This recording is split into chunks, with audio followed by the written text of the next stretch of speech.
Hey, what's up guys, Rev here. So today we have a pretty serious video. We're dealing with a company and an account that has been effing around a lot over the last couple of weeks, and they still really haven't found out, so we have to revisit them and try to spread the message, okay?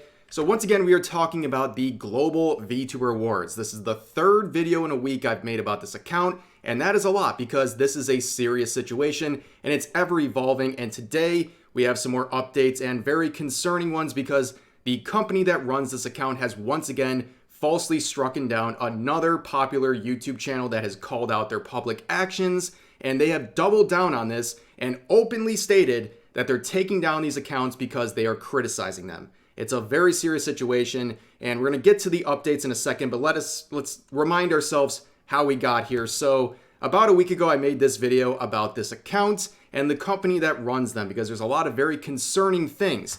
These things were discovered in this thread made by the YouTuber Curry Rinji, who makes VTuber drama-related content, and in this thread we discovered several things. Number one, that this account was run by a Swedish tech company called Logcast. Now, Logcast is very immersed into AI tech, and specifically, they have created a new program called Oshi that they're trying to push onto the market. This app essentially uses AI to clone your VTuber model both in its design and your personality to create your AI clone. And that is pretty concerning because we don't know the limits of how much they own. Can they use this clone VTuber model any way they want? It's not very clear, and a lot of people are concerned about that. And the reason that a lot of people are extra concerned is because this company, Logcast, is running this Global VTuber Awards ceremony, and in their TOS, you can see that not only do they confirm that Logcast is running this operation, down here, they confirm that by participating in the competition, you grant Logcast the right to your name, likeness, and content for promotional purposes for the competition. Now, that's pretty concerning because they are using this award ceremony to butter up small independent VTubers by nominating them for various categories. And I don't blame these independent VTubers for participating. They see that they're nominated for some award ceremony, they get excited, and they join through this system here, and now this company owns their name, likeness, and content for promotional purposes, which is pretty much everything they do because they're promoting this competition and their app that is associated with it.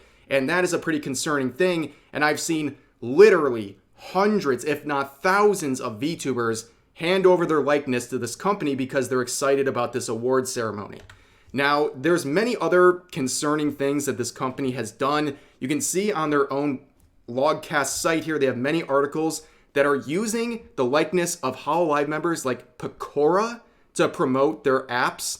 And that is obviously concerning because they definitely do not have the rights to Pecora. And I would be very sure if Hololive found out that they're using the likeness of Pecora in Fubuki, for example, they would be hitting them with a lawsuit because they do not have the right to these VTubers or the Hololive name to promote these things. And we've even seen them use AI to promote their app and some of their related articles. And of course, as someone who's trying to get into the VTubing scene, people don't like this sort of behavior. But it got even worse when there was a part of the thread sharing a conference led by the CEO of Logcast. Now, this is something I reacted to in my initial video covering the situation, because it's just that insane. In this conference, the CEO expresses her interest in VTubers and how she wants to integrate them into her app, Oshi, and to promote that further. And in that conference, it becomes very clear that she knows absolutely nothing about VTubers. In fact, throughout the conference, she refers to Hatsune Miku as the first AI VTuber, and then maybe it's a play on words or something, then mistakenly also confirms that Kizuna Ai is also an AI VTuber, which both outrageously false claims, and then goes on to talk about how she wants to promote this app Oshi and to integrate more AI VTubers into the market. Pretty concerning stuff. Now, shortly after that video, Curry Rinji, who made the original thread and made a video himself on the situation, was hit with a false copyright strike by Logcast, and they cited specifically the conference that I reacted to in my video as the infringing content. And of course, that was a fair use of their public content. He made commentary and critiques of that video just like I did in mine. And in the days that followed, this is now, we're in the new developments here, they confirm right down here their intent behind taking down Curry's video, as pointed out by this user. The Global VTuber Awards account would reply saying, we don't discuss hate videos. We cleared up what misinformation was being spread, including said video. And they're referring to a little, what do they even call them? They're basically like spaces. They're kind of like anyone can join and talk on Twitter when someone's hosting a space. And apparently they cleared up the misinformation. And they're basically saying right here that they took down the video because it's spreading hate and misinformation. Even if that was true, that is not a copyright issue. You can't take down someone's video through copyright because you don't like what they're saying. And that's really what it's about here. This isn't about copyright. This is a fair use issue. Whether or not Curry Rinji had the ability or the actual right to react to their content, which he did. He used it for fair use purposes to add commentary and to critique what she was saying in that conference. Just because you don't like what Curry Rinji was saying doesn't mean you can take down the video. This is a very clear violation and misuse of the copyright system to strike down someone who is giving you criticism. And this is something that I saw and made a follow-up video expressing my concern about, because if they're taking down his video, I mean, why wouldn't they take down my video, right? It seems like a logical step, and I wanted to bring more awareness that they're violating the copyright system and using it to take down people who are criticizing them. And in that video, I said I was concerned about myself. Well, another video would be taken down by Logcast, and it wasn't me. As of recording this video, my video is still live. However, it was the YouTuber Depressed Nausagi who actually got the copyright strike in his video taken down. And you might be familiar with him. He talks about a bunch of VTuber related content. And here's his tweet saying, interesting maneuver, citing the strike that was filed. Again, once again, citing the conference talk by Logcast, the same video that Curry Rinji was striked for, reacting to. And in the replies to this tweet, Nausagi confirms, for additional context, that the section they struck is a segment of him reacting to my video and then reacting to their VTuber AI video on their Logcast channel.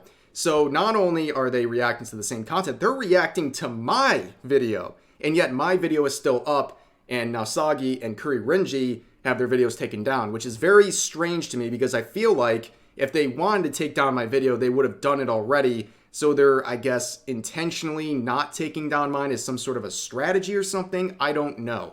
But this reminds me of a nice article here by a copyright lawyer expressing the concerns that basically any YouTuber has about the copyright system and how flawed it is, and how basically anyone can misuse the system with no punishment. I mean, there's no second layer, there's no wall, no failsafe to prevent companies like Logcast from filing malicious strikes against channels because they don't like what they're hearing and they don't like the criticism being directed at them. And we've seen big channels like the Lo-Fi Girl channel, the music channel, that got taken down through false claims, and it took a lot of effort to get that back when they were clearly malicious and false claims.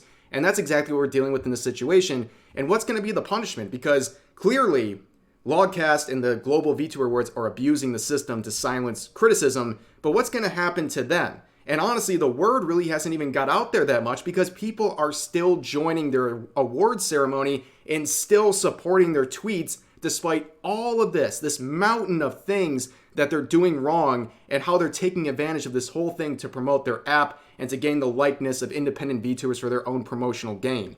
And when it comes to filing false copyright strikes, there's actual laws being violated. So if you don't know this, when you file a copyright strike against a channel, you have to provide your legal name or your company's name in a signature attached to it. And you do this under threat of committing perjury, under threat of breaking the law. You are stating that you have a good faith basis that there is a copyright violation taking place. So when you do this maliciously just to silence people who are criticizing you, you are committing perjury. You are violating the law. Now, of course, this is a Swedish tech company. I don't know the laws of Sweden when it comes to copyright and perjury, but I'm pretty sure it's something similar to how it is in the US and the reflection of that in the YouTube policy. And when it comes to these bad faith takedowns, this is something that is categorized in the law as a bad faith takedown. This is something that is directly addressed. And they specifically note how this is used or misused to silence critics. And when it comes to this whole issue, there is penalties too. You can be sued. You can be hauled to court over false takedowns of videos. And as they point out, fair use is what the heart of this issue is. The fair use of a copyrighted work, including such by reproduction or copies of phone records or by any other means specified by that section for purposes such as criticism, comment, news reporting, teaching, scholarship, or research, is not an infringement of copyright. So in this case, it's very obvious, based on these standards, that Kuririnji and Depressed Nausagi had fair use in their videos. They fairly criticized the public video on the Logcast channel. And I also want to cite this case. This is the actual case that is used for US law. This is what it's all based on. It's about phone records. So to give you an idea of how low the bar is for fair use, in that case, they were trying to determine if it was fair use for a company to take phone books. Now, I don't know if you guys are too young for phone books, but basically they're actual physical books containing the numbers of everyone living in a certain area. So in that case, a company went around and said, hey, here's the phone book of town A, here's the phone book of town B, and here's the phone book of town C. I'm just going to take those 3 books from those 3 different towns and combine them into a compilation of phone books. And that was considered fair use. Just making a compilation of someone else's work. That's how low the bar is. Now, technically, if we're really following through with that standard, you could literally make fair use videos on YouTube by just compiling other people's content. If it makes sense for the purposes of a compilation, that would be enough. But we know that's not going to fly on YouTube. But I just wanted to point out how low that bar is. So going forward, we have like actual sightings down here that this is all about good faith.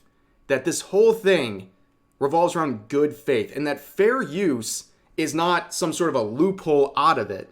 Fair use is authorized by the law.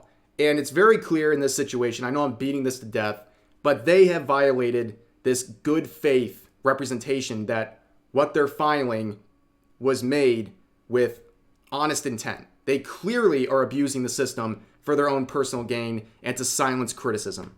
And of course, I pointed out in my reply, I made some very simple points about how, as I discussed, my video is still up and it's very strange, but I tagged Team YouTube, and that was something also tagged in Kuririnji's tweet, and it's very strange to see absolutely nothing has happened.